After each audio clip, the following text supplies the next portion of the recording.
So we've learned a little bit about strings and variables. And variables are what we call mutable by default. That means they can change their state or change the value within them.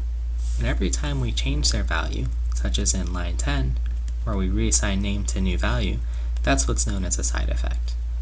Sometimes, however, in C++, we may not want to do this. In fact, in this program, it might not make sense, because often people don't change their name. It might happen sometimes, but for this program, we're going to say that's not allowed. So we're going to introduce the word const. This means whatever value we initially assign to name, it's always going to be that value. In fact, it's always going to be Joe as the name.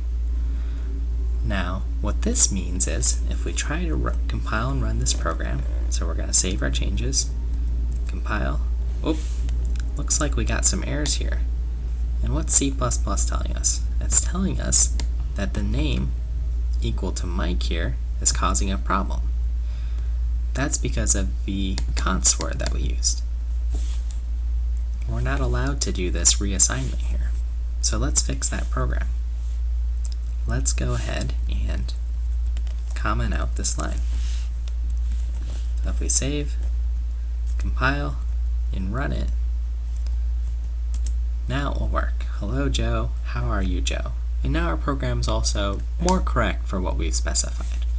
So const is about keeping things immutable. If we want mutations to occur, and thus allow side effects where we can change that value, then we omit the word const.